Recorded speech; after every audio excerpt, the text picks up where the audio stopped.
하나님께서 오늘 우리에게 주시는 말씀 베드로전서 1장 22절부터 2장 2절 말씀을 저와 여러분이 한 절씩 교독합니다. 여러분은 진리에 순종함으로 영혼을 정결하게 하여서 꾸밈없이 서로 사랑하기에 이르렀으니 순결한 마음으로 서로 뜨겁게 사랑하십시오. 여러분은 다시 태어났습니다. 그것은 썩을 씨로 그렇게 된 것이 아니라 썩지 않을 씨 곧 살아계시고 영원하신 하나님의 말씀으로 그렇게 되었습니다.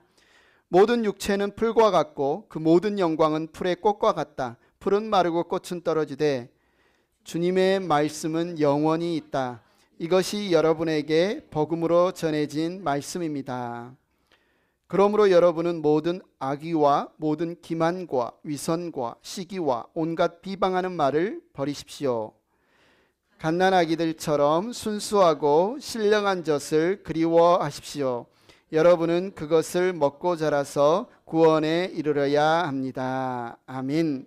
자리에 앉으시기 바랍니다. 제가 오늘 예배를 위해서 기도를 했습니다. 제가 지난주에 목이 그냥 바늘로 콕콕 찌르는 것처럼 아픈 거예요. 야, 이거 좀 감기 와서 주일날 목이 탁 잠기면 어떡하지? 수요일날도 기도 부탁하고 했는데 너무 좋습니다. 여러분 그런데 조심하십시오. 환절기이기 때문에 여러분 감기 조심하시고 특히 내일 조심하시면 좋겠고요. 우리가 11월 성장, 성숙에 대한 주제로 우리가 하나님 말씀을 나누고 있습니다. 그래서 지난주에 우리는 그리스도의 제자로 함께 자라가야 합니다. 우리는 그리스도의 제자로 함께 자라가야 합니다에 있어서 우리는 지난주에 우리가 왜 자라야 되죠? 내 나이 60인데 내 나이 70인데 내 나이 50인데 나 다 자랐는데 성장 좀 멈췄는데 왜 자라야 되죠? 라고 질문을 던졌을 때 우리가 지난주에 배웠죠. 우리의 영적인 성숙 자라감은 우리의 사명이고 우리에게 주신 하나님의 부르심이다. 우리의 자람은 이 세상의 자람과 틀리게 예수님을 향하여 자라가는 것이다. 그래서 예수님의 충만하심의 경지에까지 다다르게 되는 것, 그리스도의 몸된 교회 안에서 함께 자라가는 것, 그렇게 자라지 않으면 어떻게 돼요? 바람에, 거짓말에, 세상 가치관에 흔들려서 길을 잃게 된다. 그러니까 우리는 어린아이처럼 멈춰 있어서는 안 되고 자라야 된다. 아마 지난주 말씀을 기억하면 그래 우리 함께 자라자. 나도 자라야지. 나도 자랄 수 있어. 뭐 이런 여러분께서 마음을 가졌으리라고 생각합니다. 그럼 오늘 두 번째, 그럼 우리는 무엇으로 자라갈 수 있을까요? 우리가 자라가야 되는데 우리는 무엇으로 자라갈 수 있을까요? 무엇으로 우리를 건강하게 성장시키는 우리의 그 영양분, 자양분은 무엇일까요? 이 질문을 가지고 오늘 말씀을 한번 나눠보도록 하겠습니다. 우리가 인생을 살면서 수많은 말을 들으셨죠? 부모님 말도 듣고 선생님 말도 듣고 친구들 말도 듣고 아니면 유명한 유튜버 말도 듣고 그래서 또 특히 이민 생활에 오면서 이 미국의 이민 생활은 우리가 한국에서 어렸을 때부터 살아오던 상황이 아니잖아요. 그럼 우리가 정보가 너무너무 중요하지 않습니까? 야, 학군은 어디가 좋대? 어디에 집을 사야 된대? 어떤 직업을 해야 미국 이민 생활에 안정적이래? 어떻게 하면 우리가 신분을 또 잘 유지를 할 수 있대? 그러다가 요즘은 뜨는 야, 주식은 어떻게 투자를 해야 된대? 뭐 이 모든 것들을 다 어떤 말을 듣잖아요. 말을 듣고 그것을 따라 행하잖아요. 그런데 그 수많은 말들이 다 진실되고 우리의 삶에 정말 유익했습니까? 제가 아는 한 지인이 정말 친한 친구의 말만 듣고 주식 투자를 했다가 손해를 본 사건이 있습니다. 그 친구가 이분을 속인 게 아니라 정말 좋은 마음으로 야, 굉장히 좋은 정보야. 여기에 투자해. 바로 수익이 나. 정말 좋은 마음으로 나눴지만 여러 가지 상황이 있지 않습니까? 경제적인 상황, 갑자기 관세 폭탄, 뭐 여러 가지 기업 합병, 뭐 여러 가지 이유가 있을 수 있죠. 그것 때문에 손해를 봤어요. 그런데 바로 우리가 사람의 말만 듣고 무엇을 따라 할 때 그 정보를 철석같이 믿었다가 큰 낭패를 경험하거나 큰 실패를 경험하거나 흔들리는 삶을 살았던 그런 경험들이 있을 겁니다. 왜 그렇습니까? 이 세상에 아무리 좋은 말로, 아무리 좋은 마음으로 나는 지금 철석까지 그 사실을 믿고 누군가에게 진실을 알려준다 할지라도 그 진실이 영원하지 않다는 거예요. 상황이 바뀌면, 환경이 바뀌면 이게 그냥 잘 자라는 것 같은데 갑자기 해가 뜨거워지면, 갑자기 홍수가 나면 말라 죽거나 뿌리채 뽑혀서 흘러가 버릴 수 있는 그런 상황에 처하는 것이 이 세상에서 우리가 사실이다라고, 진실이다라고 믿는 어떤 사실의 한계라는 거죠. 우리가 정말 땀 흘려서 수고해서 돈을 벌지 않습니까? 새벽부터 지금까지 얼마나 많은 사람이 이 사회에서의 어떤 경제적인 이득을 얻기 위해, 또 사람들의 존경과 인정을 받기 위해, 또 한 명의 친구와 한 명의 좋은 관계를 유지하기 위해 우리가 얼마나 수고하고 얼마나 노력해서 이 관계, 우리의 이 어떤 경제적인 안정, 명예를 얻습니까? 그런데 뜻밖의 일로, 예상치 못한 일로 그것이 와르르 무너질 때, 전혀 내 실수가 아닌데, 아니면 내 실수라고 해도 훨씬 나의 실수보다 크게 어떤 손실이 올 때 우리는 어떤 마음이 들어요? 절망하죠. 절망하죠. 그런데 오늘 베드로전서 1장은 우리에게, 우리가 겪는 그 고난이 사실은 우리에게 좋은 거다라고 이야기를 합니다. 우리가 기대하지 않은 어떤 일들, 우리가 예상치 못한 일들이 우리 가운데 일어났을 때, 아, 내 인생이 이렇게 망하다니, 내 삶이 이렇게 안 좋은 일이 닥치다니, 아, 나에게 이제 소망이 없네, 나에게 이제 소망이 없네, 절망뿐이네 라고 말하지만, 사도 베드로는 오늘 베드로전서 말씀을 통해서 우리에게 뭐라고 이야기하면, 그것 여러분, 오히려 여러분에게 유익한 겁니다. 오히려 여러분에게 복이 됩니다. 왜 그러는지 아십니까? 라고 오늘 말씀을 이야기해 줍니다. 여러분, 왜 그렇습니까? 이 세상에 우리가 철석같이 믿었던 그것은 아직은 우리가 그 사실을 모른다 할지라도 한계가 있어요. 어떤 상황이 되면, 어떤 순간이 되면 그것은 말라 죽거나 와르르 무너지거나 더 이상 우리에게 안전이나 생명을 줄 수 없는 한계가 있는 것이에요. 그런데 고난은 그 사실을 우리에게 알려주는 거예요. 지금은 이것만 있으면 내가 안전할 거야. 이것만 있으면 내가 행복할 거야. 이것만 있으면 내가 더 이상 두렵지 않을 거야 라고 꽉 붙들고 있는 것을, 고난은 그게 너의 소망이 아니야, 그게 너를 지켜줄 수 없어라는 진실을, 사실을 우리에게 알려주죠. 그것은 죽은 소망이고, 그 죽은 소망 말고 진짜 산 소망이 있어 라는 사실을 우리에게 머리를 한 대 맞은 듯이 눈이 번쩍 뜨이게 알려주는 역할을 하는 것이 고난이라는 겁니다. 고난이 정말 쓰지요. 고난이 정말 아프지요. 그러나 그것을 통해서 우리의 시선이 참 소망, 산 소망, 진짜 소망에 돌리게 한다는 것입니다. 오늘 베드로전서는 바로 그런 고난 가운데 있던 초대교회 성도들에게, 그럼 여러분이 이제 무엇으로 자라가야 합니까? 여러분의 일상에서 무엇으로 여러분이 정말 흔들리지 않고 힘있게 살아갈 수 있습니까? 그 사실을 알려주는데, 그 시작점을요, 자, 여러분 자신을 보십시오라고 이야기하잖아요. 여러분이 지금 형편을 보십시오라고 말하지 않아요. 여러분이 뭔가 할 수 있을까, 여러분 자신의 능력을 보십시오라고 말하지 않고, 여러분을 위해서 하나님이 뭘 하셨는지 아십니까? 하나님께 시선을 돌립니다. 하나님께 시선을 두고 하나님께서 놀라운 일을 행하셨습니다. 여러분에게, 여러분을 위해서 하나님이 기가 막힌 일을 하셨습니다. 그 일 때문에 여러분에게 소망이 있습니다. 그 일 때문에 여러분에게 산 소망이 있습니다. 이렇게 이야기를 해요. 오늘 말씀에서 그 부분은 못 다루지만, 여러분이 오늘 설교를 끝나고 집에 가서, 오늘은 22절부터 다뤘잖아요. 근데 베드로전서 1장 1절부터 21절까지 한번 쭉 읽어보면 거기에 한 분이 나와요. 예수 그리스도. 예수 그리스도에게서부터 산 소망이 시작되는데, 왜 예수님에게서 산 소망이 시작되냐면 그분에게 일어난 한 사건 때문에 한 소망이 시작돼요. 뭐냐면 죽음을 이기고 일어났어요. 죽음을 이기고 일어났어요. 우리는 죽으면 끝이라고 하잖아요. 죽으면 끝이야. 풀이든 나무든 사람이든 동물이든 죽으면 끝났어. 거기선 더 이상 가능성이 없어. 소망이 없어. 죽어버렸는데. 그런데 예수님은 그 죽어버린 곳에서 살아나신 거예요.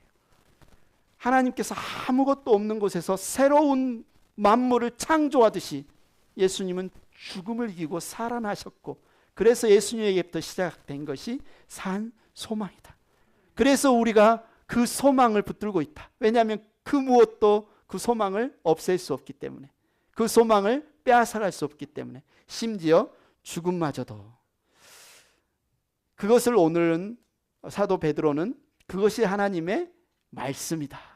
그것이 하나님의 순수하고 신령한 젖이다. 이렇게 비유로 설명하고 있습니다.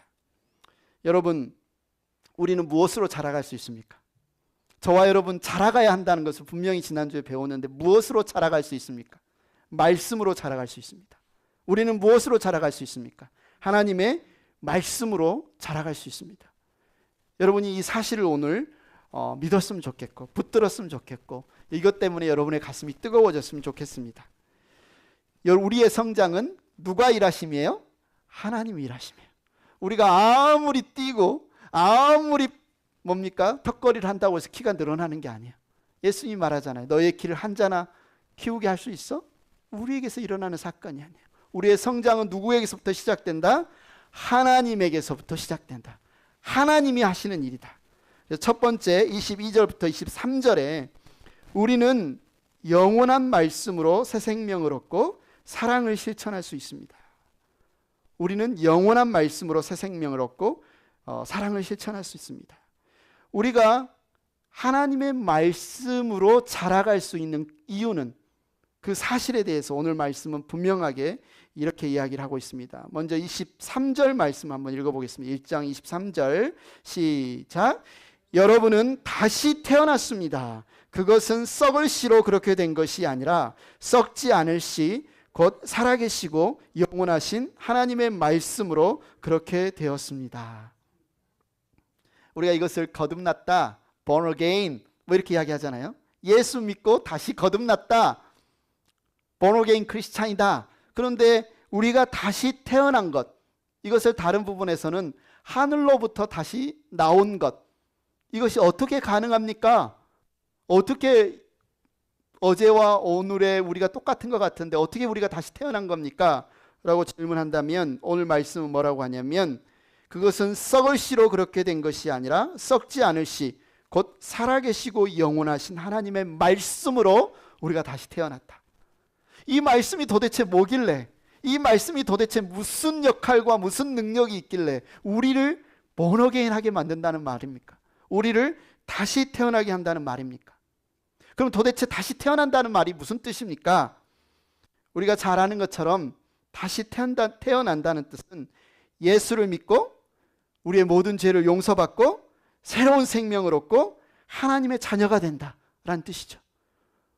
우리가 예수를 믿고 우리의 모든 죄를 용서받고 새로운 생명을 얻고 하나님의 자녀가 된 것을 우리는 성경은 다시 태어난다.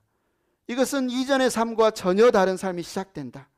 그런데 그렇게 다시 태어난 것은 우리의 노력으로 된 것이 아닙니다. 누가 시작하셨어요? 하나님께서 여러분을 아시고 콕 찍어서 그 말씀으로 여러분을 다시 태어나게 하신 거예요. 내가요? 아니요. 하나님이 하셨다. 하나님이 그분의 말씀으로 여러분을 다시 태어나게 하셨다 라고 이야기를 하고 있어요. 그래서 이것을 우리는 뭐라고 합니까? 선물이다. 하나님이 어마어마한 선물을 준비하셔서 여러분에게 손을 내미실 때 여러분이 뭡니까? 붙잡은 거예요. 여러분이 붙잡은 거예요. 여러분이 눈에 불을 켜고 어깨에 곡괭이를 하고 산에 올라가서 땅을 파서 그 선물을 노력으로 얻은 게 아니에요. 하나님이 여러분을 다시 태어나게 하시는 그 선물을 안고 여러분 앞에 내밀 때 여러분이 그것을 받은 것, 선물로 받은 것, 그게 바로 하나님의 말씀으로 다시 태어난 것이다 라고 이야기를 합니다. 오늘 동과 서, 남과 북, 이 찬양을 우리가 함께 불렀는데 그 찬양에 쭉 가사를 보면 이게 에스겔서의 나오는 사건을 모티브로 이 가사를 적었구나라는 사실을 여러분 알게 됐죠. 에스겔이라는 선지자가 이스라엘이 망하고 환상 중에 봤을 때 이스라엘을 보니까요, 마른 뼈다귀밖에 안 남은 거예요. 망했잖아요. 나라가. 성전도 불타고 성벽도 불타고 왕은 잡혀가고 나라 자체가 없어지는 이것을 환상으로 볼 때 그냥 마른 뼈다귀밖에 안 남았다. 그런데 하나님께서 무엇을 약속합니까? 뼈가 다시 연결되고 연결된 뼈에 살이 붙고 근육이 붙고 신경이 붙더니 이게 사람의 형체가 되더니 다시 일어나서 하나님을 찬양하고 하나님을 섬기는 어마어마한 군대가 되더라. 이 약속의 말씀이 실제로 일어난 사건이 바로 그 일어나게 하소서라는 찬양이 바로 아까 우리가 불렀던 그 찬양이잖아요. 그런데 여기서 하나님의 말씀으로 다시 태어남은 에스겔이 봤던 그 환상의 성취라는 거예요. 야, 뼈다귀가 사람이 될 수 있어? 죽은 뼈다귀가 생명이 다시 와서 일어나서 걷고 하나님을 찬양할 수 있어? 할 수 있어. 하나님이 약속했는데 실제 성취된 사건이, 자, 여러분 손을 보시고 좌우에 있는 분들을 보시고 우리예요. 하나님의 말씀으로 하나님을 알고 믿고 찬양하게 되어서 이 자리에 앉아 있는 사건이 바로 이 에스겔의 약속된 사건의 성취입니다. 여러분, 우리가 이민자로 미국에 와서 가장 시급하고 중요하게 생각했던 게 뭡니까? 그린카드 받는 거잖아요. 안정적인 신분이잖아요. 저도 유학생으로 와서 저기 신분을 받는데 뭐 여러 가지 서류를 준비하고 돈도 많이 들고 어떤 변호사를 써야 이 변호사가 일을 잘할까 꼼꼼하게 추천도 받고, 그렇게 해서 우리가 정말 그린카드 받기 전에는 마음도 타고 애도 타고, 그래서 그린카드를 받은 다음에 뭡니까? 야, 안심이다. 그래도 이곳에서 그래도 우리가 좀 발 뻗고 자면서 살 수 있겠다. 뭐 이런 생각을 하잖아요. 그런데 그 그린카드마저도 여러분들이 뉴스를 보거나 상황을 보면, 야, 너희들 그린카드 그거 캔슬될 수 있어. 뭐 이렇게 운전 잘못하는 범법이 많이 있거나 아니면 무슨 텍스나 무슨 뭐 이렇게 잘못한 범법 사항이 있으면 다 그린카드 캔슬될 수 있어. 영원하지 않다는 거예요. 예전에 우리가 그걸 취득할 때는 그게 영원할 것 같았지만 정부가 바뀌고 법이 바뀌고 상황이 바뀌면 이거는 바뀌는 신분이라는 겁니다. 이 땅이 이 썩어질 씨앗이라는 거예요. 그러나 우리가 예수님을 믿고 하나님의 말씀으로 다시 태어난 이 신분은 바뀌지 않아요. 없어지지 않아요. 썩지 않아요. 여러분이 하나님의 자녀고 여러분이 하나님의 백성이고 하나님이 여러분을 붙드시고 지탱하시고 보호하신다는 이 구원은 이 세상의 그 어떤 법으로도, 이 세상의 그 어떤 힘으로도, 이 세상의 그 어떤 물질로도 끊어낼 수 없는 완전한 신분이다. 이것이 바로 하나님의 말씀으로 다시 태어난 것이다. 근데 이것을 내가 했다고요? 여러분이 했다고요? 아니면 여러분의 부모님이 해줬습니까? 아니요. 누가 하신 일이에요? 하나님이 하신 일이에요. 하나님이 시작하신 일이에요. 그래서 우리의 신분, 우리의 시작은 우리의 자람, 이 세상이 영적으로 출생해야 다시 태어나야 자라갈 수 있는데 그 시작은 누가 하신 일이에요? 하나님이 하신 일이에요. 하나님이 여러분을 아시고 하나님이 여러분을 부르셨고 하나님이 여러분을 다시 태어나게 하셨다. 그렇다면 우리의 이 신분, 우리의 정체성이 하나님에 의해서 새로운 신분, 새로운 정체성을 갖게 되었는데 그럼 이제 우리는 어떻게 살아야 됩니까? 라고 말할 때 우리 베드로전서 1장 22절 한번 읽겠습니다. 베드로전서 1장 22절 같이 읽습니다. 시작. 여러분은 진리에 순종함으로 영혼을 정결하게 하여서 꾸밈없이 서로 사랑하기에 이르렀으니 순결한 마음으로 서로 뜨겁게 사랑하십시오. 예. 정말 여러분이 하나님의 말씀으로 다시 태어났습니까? 그거 어떻게 알 수 있죠? 내가 정말 하나님의 말씀으로 다시 태어난 존재인 것을 어떻게 알 수 있죠? 예수님이 뭐라고 합니까? 너희가 서로 사랑하면 사람들이 저 사람은 하나님께 속한 사람이네, 저 사람은 하나님으로부터 다시 태어난 사람이네 라는 사실을 알게 될 거다라고 말하잖아요. 우리가 하나님의 말씀으로 다시 태어난 증거는 뭐예요? 우리가 서로 사랑하는 겁니다. 우리가 서로 사랑하는 겁니다. 이거는 당연한 열매입니다. 하나님으로부터 태어난 자들에게서 나오는 열매는 우리가 서로 뜨겁게 사랑하는 겁니다. 그래서 우리의 자라감, 이 땅에 영적으로 태어남, 그 방향성은 뭡니까? 사랑이에요. 예수님께서 말씀하신 하나님 사랑과 이웃 사랑이에요.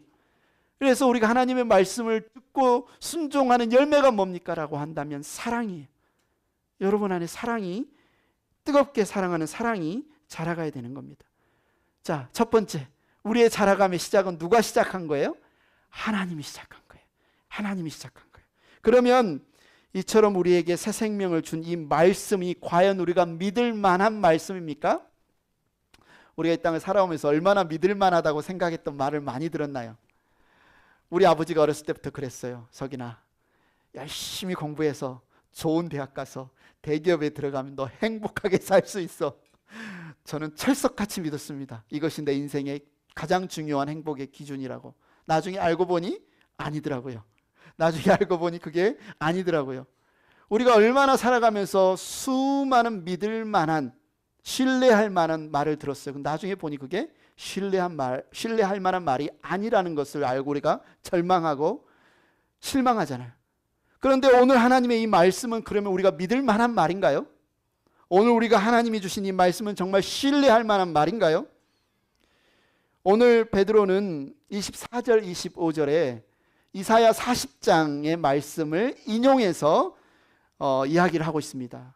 하나님의 말씀이 정말 신뢰할 만한 말이고 하나님의 말씀이 정말 믿을 만한 말씀인 것을 우리에게 알려주고 있어요. 베드로전서 1장 24절 25절 같이 한번 다시 읽어봅니다. 시작. 모든 육체는 풀과 같고 그 모든 영광은 풀의 꽃과 같아. 풀은 마르고 꽃은 떨어지되 주님의 말씀은 영원히 있다.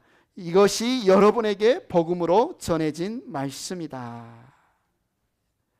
여러분, 이 세상에 존재하는 꽃 중에 지지 않은 꽃을 본 적 있으세요? 지지 않는 꽃이 없습니다.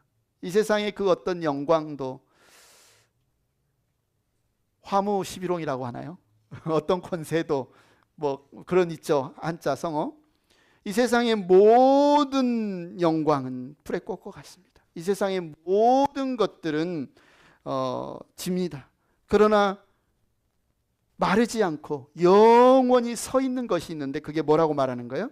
주님의 말씀. 주님의 말씀은 영원히 서 있습니다. 우리가 어떤 것을 신뢰합니다. 우리의 육신, 내가 먹는 것이 내 몸을 구성한다. 아침에 막 녹즙을 짜서 먹고 내가 걷는 만큼 칼로리가 소비되면 내가 건강하다. 내 건강을 관리하고, 물론 우리의 건강을 잘 관리하는 것 중요하죠. 우리가 쌓아 올린 어떤 부, 명성, 관계 중요하죠. 그런데 이 모든 것들은 다 뭐예요? 한시적인 거예요. 일시적인 거예요. 영원하지 않아요. 그러나 영원한 것이 있는데 그게 뭐예요? 하나님의 말씀이라는 거예요. 그런데 이것을 잘 안 믿어져요. 우리가 잘 이렇게 눈에 안 들어와요. 아닌데 내 어카운트에 돈이 많으면 내가 더 괜찮던데, 내 몸이 건강하면 살만하던데, 이럴 때는 잘 안 다가와요. 그런데 고난을 통해서 그게 들어와요. 눈에 들어와요. 저도 그랬어요. 2012년에 되게 많이 한번 아팠을 때 진짜 중요한 게 이거구나. 내 인생에 진짜 소중한 게, 소망이 되는 게 이것이구나. 그 사건이 아니었으면 저는 다른 것을 향해 쫓아갔을지도 모르겠어요. 아무리 내가 목회자고 사역자였을지라도. 그런데 그 고난이 내 눈을 번쩍 뜨이게 하더라고요. 내일 죽을 수도 있는데, 내일 가족과 헤어질 수도 있고, 사랑하는 교회 형제자매들과 헤어질 수도 있는데, 내게 오늘 가장 소중한 게 뭘까를 그냥 번개가 치듯이 경험하게 한 그 사건은 뭐예요? 고난이에요. 여러분, 본 회퍼 목사님 아세요? 본 회퍼, 디트리 본 회퍼. 선한 능력으로, 이런 찬양 있잖아요. 우리가 즐겨 부르는, 제가 즐겨 부르는 찬양이기도 한 이 찬양을 그분의 글에서 가사를 가지고 와서 지은 이 찬양의 주인공인 본 회퍼 목사님은요, 당시에 굉장히 지식인이었습니다. 굉장히 촉망받는 신학자였어요. 약혼자도 있었습니다. 이분이 굉장한 실력이 있고 엘리트였고 굉장히 하나님의 말씀에 영향력이 있었기 때문에 미국 신학교에서 이 청빙을 했어요. 독일 출신이 이 목사님, 이 교수님을 청빙을 해서 미국에서 이제 탄탄대로의 앞길이 보장된 분이었어요. 미국에서 신학교에서 교수로 가르치면서 주님 섬기면서 사역하면서 약혼자와 결혼하고 아름다운 가정을 꾸리고 얼마든지 살 수 있는 분이셨어요. 그런데 2차 세계대전이 이제 터집니다. 자기의 조국 독일이 나치의 핍박 가운데 독일 교회가 자기의 동료들이 하나님 앞에 올바로 서지 못하고 어려움 가운데 있는 상황을 보면서 외면할 수 없어서 미국의 신학교 교수의 자리, 안전한 삶을 다 버리고 독일로 돌아갑니다. 그리고 그곳에서 반나치 투쟁을 합니다. 반히틀러 투쟁을 합니다. 하나님의 말씀을 올바로 전하고자 애씁니다. 그 일로 결국 체포되어서 감옥에 갇혀서 39살에 처형당하여 죽습니다. 겉으로 드러나는 것은 뭡니까? 야, 장래 유망하던 사람 39살에 꽃다운 나이에 결혼도 못하고 약 혼자 버려두고 죽는 것 참 안 됐다. 이 사람 인생 참 망했다 라고 생각할 수 있잖아요. 그런데 과연 그럴까요? 그것이 전부일까요? 본헤퍼 목사님이 이런 극한의 절망적인 상황, 누가 보아도 모든 이 세상의 소망은 끊어진 것 같은 감옥에 갇혀 있는 그 상황 가운데서 그분이 이런 글을 씁니다. 자기 혼녀에게 이런 글을 씁니다. 선한 능력의 고요히 그리고 놀랍게 둘러싸여 우리에게 어떤 일이 닥치든지 나는 함께 가리라. 주님은 밤낮으로 우리와 함께 하시며 매일 새로운 시작을 허락하시니. 이렇게 장문의 시를 쓰고 이것을 혼녀에게 보냅니다. 이것에서 우리가 부르는 찬양 가사를 우리가 이제 사용하고 있는데요. 이분이 밖에서 하나님의 말씀을 묵상하고 가르치고 할 때는 경험하지 못하고 깨닫지 못했던 말씀이 실제 본인이 감옥에 갇혀서 사도 바울의 옥중서신을 읽는데 그 옥중서신의 의미가 야, 하나님은 모든 것을 합력하여 선을 이루시는 분이구나 라는 그 소망이, 산 소망이 이분에게 온전히 다가오는 것을 경험하게 됩니다.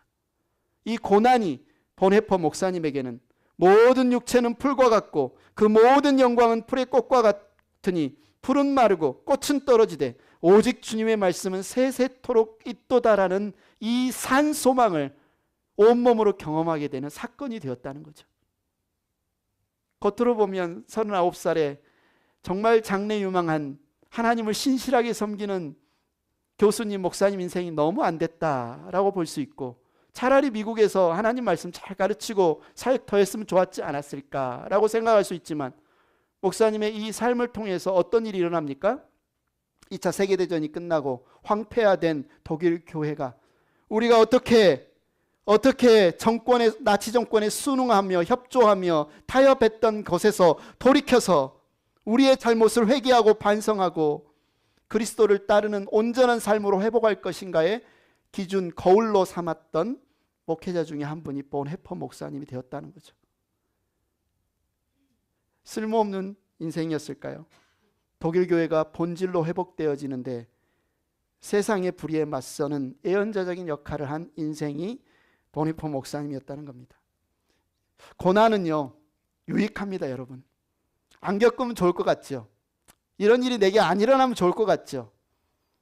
안 아팠으면 좋을 것 같고 안 망했으면 좋을 것 같고 안 싸웠으면 좋을 것 같은데 그런데 고난은 우리에게 우리가 붙잡고 있는 이 소망이 죽은 소망이라는 사실을 그리고 덧없이 무너질 소망이라는 사실을 우리에게 깨닫게 해주신다는 거예요. 그래서 정말 산 소망이 뭐냐? 죽음을 이기고 부활하신 예수 그리스도에게서 나오는 그 산 소망이 실제 나에게 산 소망이고 실제 나에게 유익한 소망이라는 사실을 우리로 보게 하고 붙들게 한다는 사실이에요. 그래서 사도 베드로는요 로마의 제국에서 로마의 박해와 압제와 카타콤에 숨어서 콜로세움의 사자 우리에 던져지거나 십자가에 못 박혀 죽는 자신의 모든 재산을 몰수하는 그 상황 가운데 과연 우리의 앞날에 희망이 있을까? 소망이 있을까? 우리가 예수 믿는다고 우리의 삶이 뭐가 바뀔까? 절망스러워한 그들에게 여러분에게 닥친 고난은 여러분에게 유익합니다. 그것이 여러분을 단련하여서 여러분에게 진짜 소망이 뭔지를 온전히 보게 하고 붙들게 하는 힘이 되기 때문입니다. 라고 말하고 있는 거예요. 여러분, 하나님의 말씀은요, 영원합니다. 이 세상에 풀도 시들고 꽃도 시들고 이 세상에 가장 강력해 보이는 권력도 시들지만 시들지 않는 것이 있으니 하나님의 약속입니다. 하나님의 말씀입니다. 여러분에게 약속하신 하나님의 말씀은 흔들리지 않습니다. 여러분, 이 산 소망, 이 영원한 말씀을 붙들고 자라야 하는 우리가 그렇다면 이 말씀을 여러분 어떻게 대해야 되겠어요? 이 말씀을 어떻게 대해야 되겠어요? 여러분이 여러분의 자녀를 어떻게 대합니까? 여러분이 여러분의 그 집 애쓰고 힘들게 사서 구입한 집을 어떻게 대합니까? 여러분의 비즈니스를 어떻게 대합니까? 이 땅에 잠깐 있다가 사라질 것도 그렇게 귀하게 여기거늘 영원히 서 있어서 흔들리지 않고 여러분의 산 소망이 되는 이 말씀을 여러분 어떻게 대해야 되겠습니까? 어떻게 대해야 되겠어요? 구원에 이르도록 순수하고 신령한 젖을 사모해야 합니다. 우리 한번 2장 1절 말씀 한번 읽어봅니다. 2장 1절 시작. 그러므로 여러분은 모든 악의와 모든 기만과 위선과 시기와 온갖 비방하는 말을 버리십시오. 그리고 2장 2절 읽습니다. 2장 2절 시작. 갓난아기들처럼 순수하고 신령한 젖을 그리워하십시오. 여러분은 그것을 먹고 자라서 구원에 이르러야 합니다. 하나님의 말씀을 어떻게 해야 됩니까? 동전의 양면과 같습니다. 여기에는 하나님의 말씀이 있고 여기에는 우리 마음 가운데서 우리의 타락한 본성 가운데서 나오는 비방하는 말, 시기하는 말, 악한 말, 나를 조롱해? 나를 속여? 나를 모욕해? 30배는 더 갚아줘야지 라고 생각하는 말이 여기에 있고 여기에는 뭐가 있습니까? 순수하고 신령한 젖이 말이 있습니다. 사도 베드로가 우리에게 이야기합니다. 여러분 무엇을 선택하겠습니까? 여러분의 입에, 여러분의 마음에 무엇을 채우고 싶습니까? 악의와 기만과 위선과 시기와 온갖 비방하는 말로 여러분의 마음을 채우겠습니까? 그러지 마십시오. 그러지 마십시오. 여러분 갓난아이들처럼 순수하고 신령한 젖을 그리워하십시오. 이거는 붙어있어요. 동전의 양면이에요. 순수한 젖을 사모하기 위해서는 여러분이 비방하는 말을 버려야 됩니다. 시기하는 마음을 버려야 됩니다. 내려놓아야 됩니다. 누군가와 갈등이 있을 때, 고난이 있을 때, 다툼이 있을 때 그곳에 여러분의 마음에 있는 분노와 원망과 미움을 붙잡고 있지 마시고 갓난아기가 젖 주세요, 젖 주세요, 젖 주세요, 엄마 젖 주세요. 그냥 젖 안 주면 그냥 울어제끼는 그 열망, 갈망, 소망. 피자 줄까? 싫어요. 치킨 줄까? 싫어요. 오늘 그릴드 삼겹살인데 그릴드 삼겹살 싫어요. 저는 젖만 주세요. 라고 애타게 열망하는 이 아이처럼 하나님의 말씀, 살아있는 말씀, 영원한 말씀, 죽음에서 부활하신 예수 그리스도의 생명의 말씀, 그 말씀을 사모하라고 이야기하고 있어요. 그럼 어떻게 돼요? 자라요. 그럼 어떻게 돼요? 자라요. 누구한테 자라요? 예수 그리스도를 향해서 자라가요. 예수 그리스도의 그분의 성품이, 그분의 인격이, 그분의 통치가, 그분의 삶이 나의 입술을 통해, 나의 손을 통해, 나의 결정을 통해 우리의 가정에, 우리의 일터에, 우리의 교회에, 내 삶에 열매 맺는 거예요. 그래서 우리는 뭘 버려야 돼요? 비방하는 말을 버려야 돼요. 뭘 사모해야 돼요? 순수하고 신령한 젖인 주님의 말씀을 사모해야 돼요. 간단하죠? 간단합니다. 여러분, 우리의 성장은 어디서부터 시작됐다? 하나님께로부터 시작됐다. 저와 여러분에게서 시작되지 않았어요. 하나님의 목적, 하나님의 계획, 하나님의 일하심, 그분의 외아들을 아끼지 않고 저와 여러분을 위해 내어주신 그분의 결정, 그래서 그분의 아들이 저와 여러분을 위해 대신 매맞으시고 대신 피 흘리시고 대신 죽으셔서 우리의 모든 잘못과 죄값을 다 치르신 다음에 우리를 죄와 죽음에서 속량하신 그 선물을 가지고 여러분에게 손을 뻗쳤을 때 우리가 한 거라고는 감사합니다라고 움켜잡은 것, 이게 우리의 동참이고 우리의 반응이에요. 이 사실은요, 우리의 성장과 성숙에 있어서 동일하게 역할합니다. 우리가 뭘 해서 우리가 잘하는 게 아니에요. 하나님이 일하고 계시는데 우리는 그것을 동참하는 거예요. 하나님이 우리를 잘하게 하시는데 우리는 그것을 받아먹는 거예요. 순수한 젖을 팔아먹는 거예요. 우리를 성장시키는 것은 하나님의 이 은혜의 말씀인데 우리는 그것을 사모하는 것, 받아먹는 것, 그럼 우리가 자라갑니다. 여러분 안에 평화가 있습니다. 여러분 안에 기쁨이 있습니다. 여러분 안에 두려움이 없습니다. 그 무엇도 여러분을 넘어뜨릴 수 없습니다. 하나님의 사랑에서 여러분을 끊을 수 없습니다. 죽음마저도 여러분을 넘어뜨릴 수 없습니다. 그래서 성경은 그것이 산 소망이다라고 말합니다. 살아있는 소망이다라고 말해요. 여러분, 우리의 영적인 성장은 이 죽음을 이기고 다시 사신 예수 그리스도에게서 나오는 살아있는 소망의 말씀, 순수하고 신령한 젖, 이것을 사모하고 먹는 것이 우리의 삶을, 여러분의 삶을 복되게 하고 살아있게 하고 능력 있게 하실 줄 믿습니다. 찬양팀 앞으로 나오시고요. 이 시간 우리가 함께 주 말씀 내 발의 등이요, 시편 119편 105절 말씀, 저도 사랑하고 여러분도 사랑하는 이 말씀을 가사로 한 이 찬양을 우리 다 같이 자리에서 일어나셔서 함께 찬양했으면 좋겠습니다. 그래서 생명의 말씀이 여러분을 살리는 말씀 되기를 소망하면서 이 찬양 함께 부릅니다.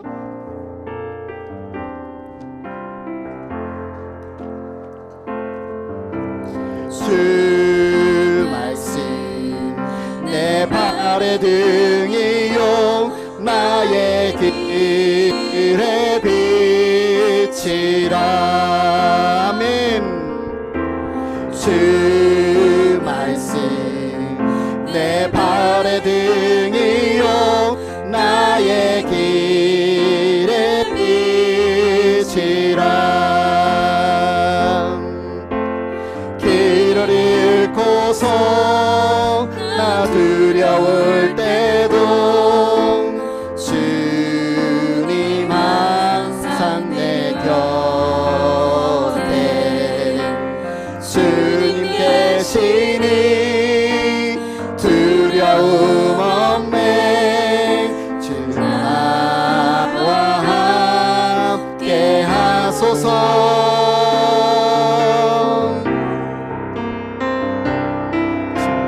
주 말씀 내 발의 등이요 나의 길의 빛. 여러분 이 찬양을 통해서 여러분 고백하시고 시인하시기 바랍니다. 주 말씀 내 발의 등이요 나의 길의 빛이라. 잊을 수 없네 그 영원한 사랑.